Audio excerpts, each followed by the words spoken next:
Voilà, bonjour. Je vais vous faire une présentation du module de piégeage de Freelon. Donc voilà, l'idée c'est de vous présenter comment fonctionne l'outil pour piéger simplement. Donc, on va commencer. Je ne vais pas aborder les données techniques sur le fonctionnement du piégeage de printemps, hein. Vous avez accès à la documentation. Donc je vais vous montrer comment intégrer les réseaux de piégeurs locaux. Donc, voilà, je suis sur le site, je clique sur piéger. Donc par défaut je n'ai pas de compte, hein. Donc j'ai accès à la carte de France qui me montre tous les secteurs Freelon actuellement. Mais moi ce que je veux c'est intégrer un réseau de piégeurs.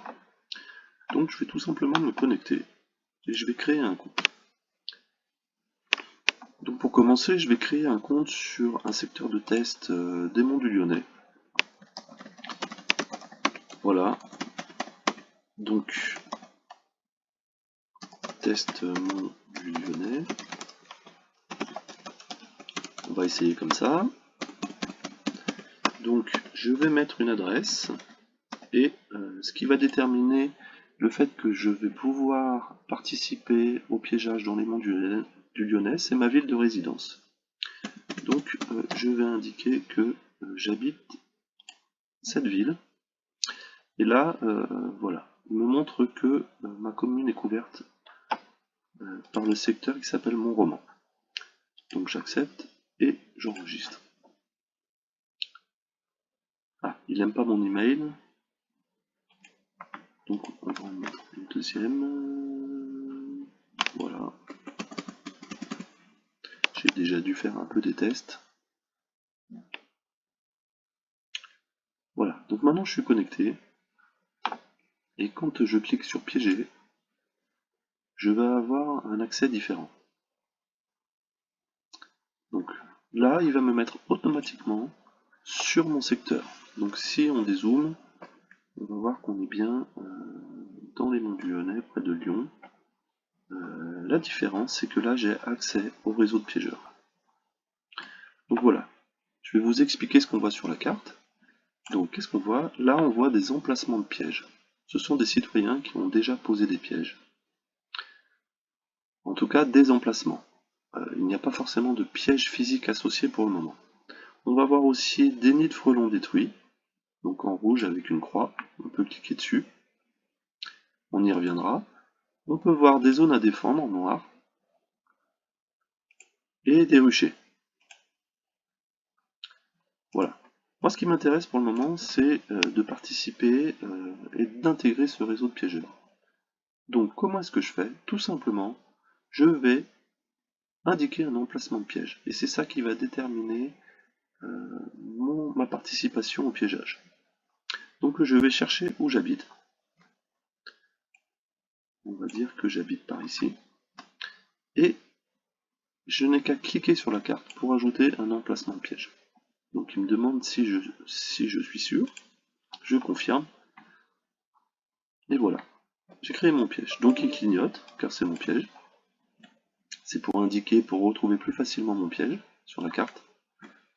Donc à partir du moment où j'ai fait ça, je suis enrôlé automatiquement dans l'outil de piégeage autonome. Ce qui signifie que je serai alerté quand le piégeage commencera, et que je peux éventuellement aller chercher un piège dans les points de retrait Freelon. Voilà, si mon organisateur le propose.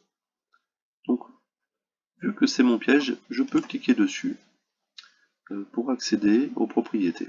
Donc, je peux choisir son modèle, le modèle de piège physique associé. Je peux le supprimer ou je peux l'activer.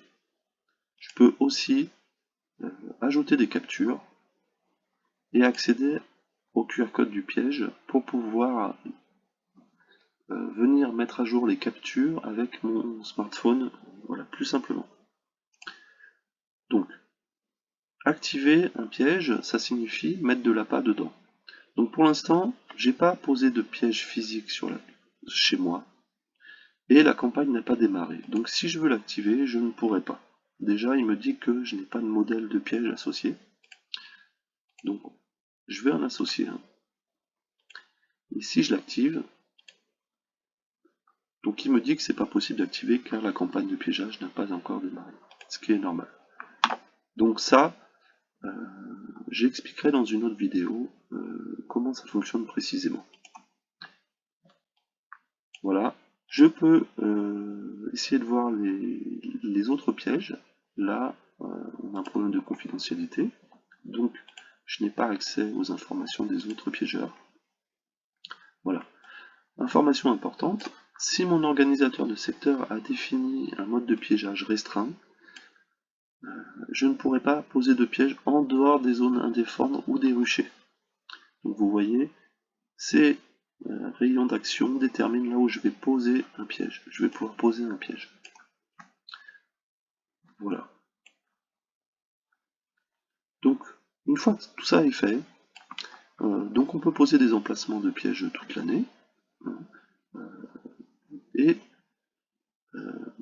la suite sera déterminée par l'organisateur qui déclenchera le début du piégeage.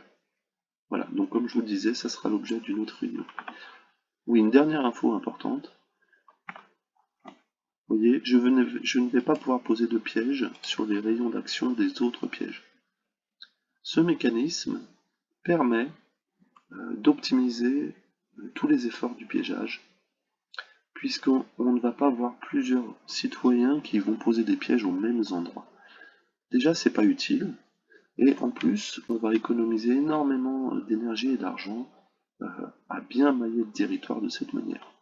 Donc vous voyez, si je veux, j'ai encore des emplacements libres ici, donc je pourrais très bien venir mettre un autre piège ici.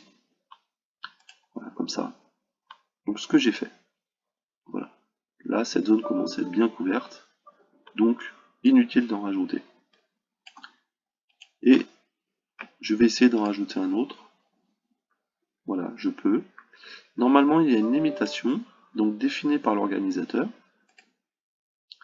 Donc voilà. Là, il a défini la limite à 3, donc je ne peux pas ajouter plus de 3 pièges sur ce secteur. Voilà pour cette présentation. D'autres vidéos vous permettront de mieux comprendre tous les fonctionnements, les notifications et le suivi des captures.